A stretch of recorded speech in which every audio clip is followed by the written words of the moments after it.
मानेंगे, पर उस समय मेरी कंडीशन ये थी कि मेरे पास 4 बच्चे थे, वो भी बहुत नाजुक छोटे छोटे बच्चे थे और मैं खाने से भी मोहताज था उस समय पे। और आज भी मैं एक विकलांग की दृष्टि में जी रहा हूँ, मैं सही नहीं हूँ अपने शरीर से। जी जी। तो देखिए, मैंने एक बात और सुनी है कि आपने बावरी विध्वंस किया था अयोध्या में जाकर सन 1992 में। तो आपकी मैं पूरी कहानी सुनना चाहता हूँ और हमारे दर्शक जो हैं वो भी जानना चाहते हैं कि रियल में वहाँ पे हुआ क्या था, क्योंकि टीवी पर ये तो सुना है कि बावरी विध्वंस हुआ, लेकिन असली कहानी क्या थी वहाँ की वो अभी तक किसी को पता नहीं है। तो आप बताना चाहेंगे हमारे दर्शकों को?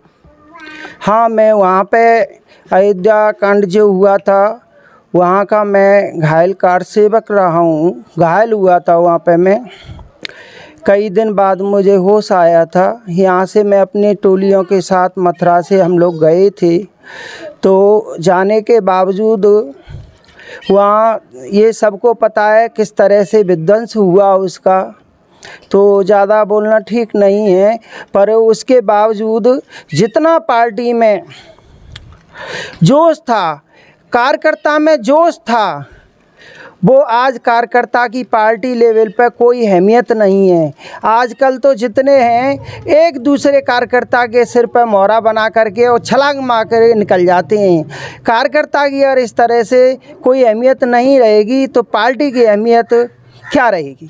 जी जी। तो आप वहाँ से जब गए यहाँ से तो कितने लोग गए? मैं अपने यहाँ से स्थानीय लेवल से करीबन 300 लोगों के साथ में मैं निकला था यहाँ से। जी। तो कितने दिन बाद आप लौटे वहाँ से? मैं करीबन 1 हफ्ते बाद वहाँ से लौटा था, क्योंकि मैं जो मेन गुम्बद था उसमें सर्वप्रथम चढ़ा था, मैंने झंडा फहराया था वहाँ पे। तो उसके साथ ही साथ मैं बेहोश हो गया, जख्मी हो गया। उसके बावजूद मुझे नहीं पता चला कि मैं कौन सी जगह हूँ, क्या हूँ। उसके बाद मुझे लोगों ने कुछ ने बताया, तो राम हॉस्पिटल है अयोध्या में ही स्थित है, राम हॉस्पिटल। तो बेहोशी की हालत में मुझे वहाँ लोग, मेरे ही कार्यकर्ताओं ने, वहाँ की जो व्यवस्था थी, पुलिस व्यवस्था थी, आरएसएस के बंधु थे और एम्बुलेंस व्यवस्था थी, उनके सहारे से मुझे अयोध्या जो राम हॉस्पिटल था उसमें एडमिट करा दिया। मेरी जानकारी में नहीं था। वहाँ से तुरंत इनको करीबन बताते हैं कि रात्रि के 12-1 बजे मुझे वहाँ से रेफ़र कर दिया गया और उसके बावजूद मुझे डिस्ट्रिक्ट हॉस्पिटल फैजाबाद में एडमिट करा दिया गया। जी जी। उसके बाद तीसरे दिन जाके मुझे होश आया, तो मेरे यहाँ के क्षेत्रीय विधायक और सांसद मेरे पास उपस्थित हुए। उनको मैंने बताया इस तरह से मैं सादाबाद विधानसभा से आया हूँ, मेरा ओम प्रकाश नाम है। उसके बावजूद इन्होंने मेरी हेल्प की। हेल्प के साथ मेरा इन्होंने वहाँ रेलवे स्टेशन तक आया। मैं बड़ी गंभीरता से आया, मैं जख्मी था, बड़े मुझे अटैक भी हुए कई बार।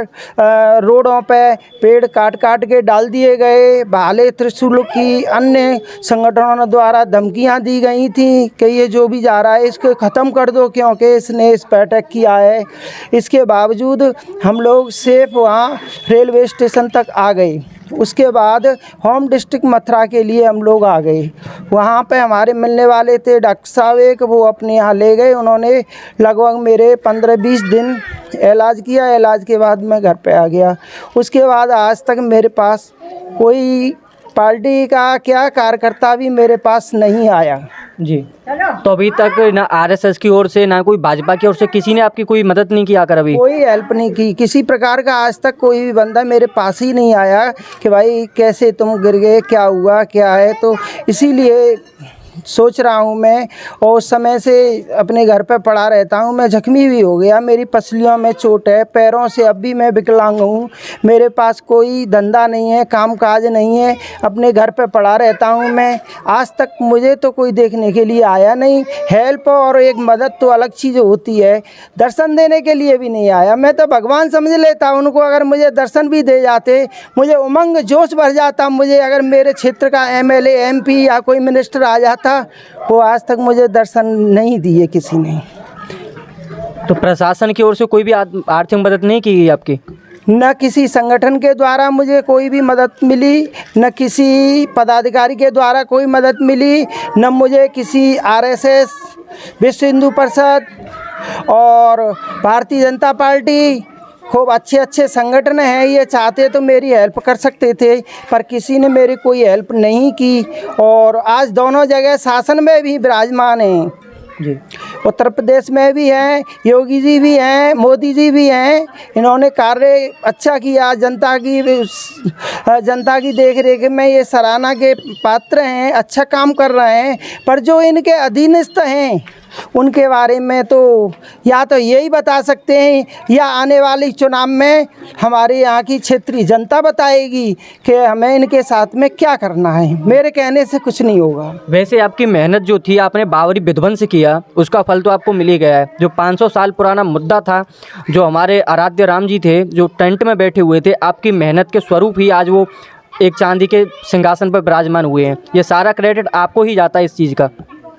इसी को लक्ष्य मान करके हम लोग गए थे कि हमारे रामलला एक बंधन में है, एक उसमें है, बंधक बनाए हुए हैं, हमें उसे अलग करना होगा। जोश था हम लोगों में, हमारे साथी बहुत गए थे, तो उस जोश के साथ ही जो भी कुछ हमने किया वो कर डाला। पर उसके बावजूद पार्टियों का, संगठन का भी, इनका भी तो कुछ औचित्य होता है कि हमारा भाई या हमारा कार्यकर्ता हमें कुछ हेल्प करनी चाहिए या नहीं करनी चाहिए, ये इन लोगों को देखना चाहिए।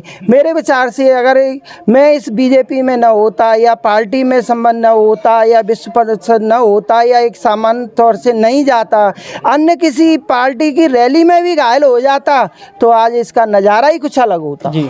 ऐसे परिवार से रहा मैं कि जो मेरी ये हादसा है, हादसा ही समझो, जब मेरे साथ में कोई पार्टी सहयोग करना नहीं पसंद कर रही या कर नहीं पाई थी, या वो सीबीआई के शिकंजे से बचना चाहती थी, या मुझसे अलग रहना चाहती थी, या मुझे अलग करना चाहती थी, ये लोग यही जानेंगे।